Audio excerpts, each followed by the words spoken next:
All right, let's dive in. Today, we're pulling back the curtain and demystifying your car. We're going to decode the complex language of mechanics so the next time you're at the shop, you'll know exactly what's happening under the hood. You know that feeling, right? You're at the repair shop. The mechanic starts listing off all these parts you've never even heard of, and you're just nodding along, trying to look like you get it. We've all been there. Well, that feeling officially ends today. So, here's our game plan. Think of this as a journey of power through your car. We'll start at the heart, where the power is made. Then we'll look at the lungs and brain, the systems that help it breathe and think. After that, we'll see how that power actually gets to the wheels, how you stay in control, and finally, where all the waste goes. Okay, first up, Section 1, the heart. This is all about the engine. This is ground zero, the place where that fundamental, almost magical process of turning fuel into actual motion begins.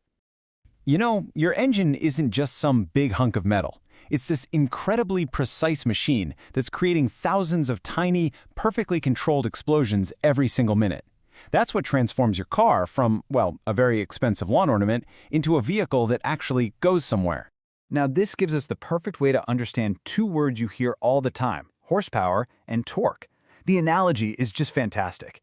If horsepower is how fast you hit a wall, torque is how far you push that wall. Horsepower is for that high-speed acceleration when you're merging onto the highway. But torque, that's the raw get-up-and-go shove that pushes you back into your seat when the light turns green. And when you hear people talk about RPMs, or revolutions per minute, that's just a way of measuring how hard the engine is working. And that red line on your dashboard? Yeah, that's not just a friendly suggestion. It's the absolute physical limit of how fast your engine's guts can spin before they risk some serious expensive damage. So what's actually happening inside that engine? Well, you've got pistons. Think of them as the muscles, pumping up and down at incredible speeds. And what makes them go? Spark plugs. They act like tiny matchsticks, creating a microscopic bolt of lightning thousands of times a minute. It's this incredibly fast, perfectly choreographed mechanical dance. All right, so the engine is the heart. But a heart can't work by itself, right? It needs lungs to breathe and a brain to think. So now in Section 2, we're looking at those critical support systems, the airflow and the computers. So when you press the gas pedal, you might think you're just dumping more fuel in, but it's way more sophisticated than that. What you're really doing is opening a little flap called the throttle body to let more air in. A sensor then measures that air, and the car's computer tells the fuel injector to spray the exact right amount of fuel to mix with it. It's all about getting that perfect recipe for combustion. And keeping this whole high-speed mechanical orchestra in perfect rhythm is the timing belt. It's the conductor. It makes sure the pistons moving up and the valves opening down never, ever crash into each other. If that conductor drops the baton, if that belt snaps, it's absolute chaos. We're talking catastrophic, wallet-destroying engine damage. And who's the mastermind overseeing all of this? That would be the ECU, the Engine Control Unit. This is literally the car's brain. It's reading data from dozens of sensors and making thousands of tiny adjustments every single second to keep your engine running perfectly. And when that brain finds a problem, it needs a way to tell us, right?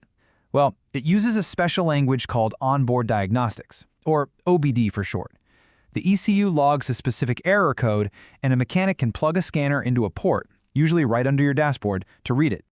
Which brings us to the dreaded check engine light.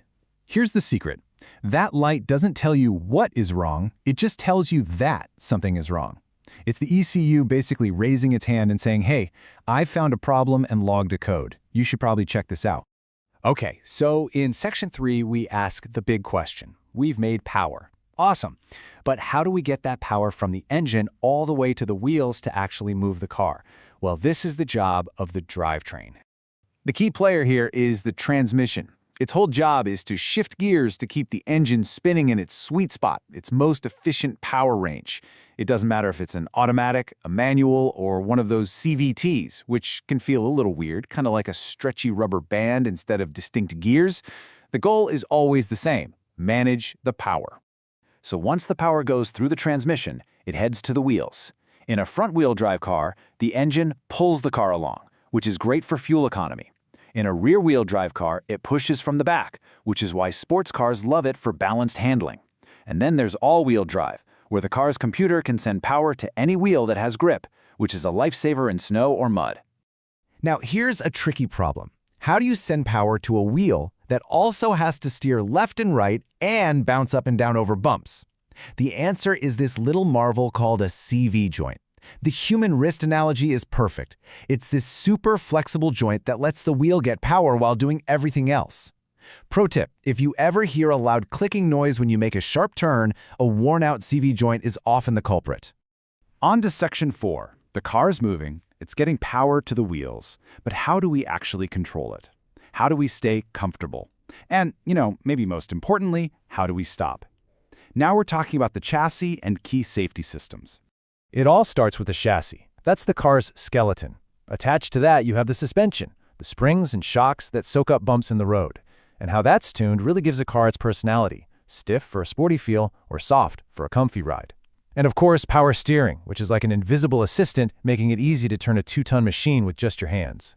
Let's talk about stopping in an emergency, because this is where ABS, the anti-lock braking system, is an absolute lifesaver. If you slam on the brakes and the wheels lock up, you can't steer. ABS senses that moment and starts pulsing the brakes super fast, up to 15 times a second.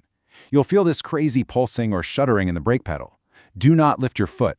That feeling means it's working, keeping the tires gripping just enough so you can steer around whatever's in your way. And that brings us to our final section, the exit.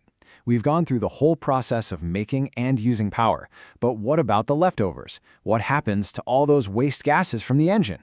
Well, before any of that stuff leaves your car, it passes through the catalytic converter. And this thing is honestly a piece of chemical magic.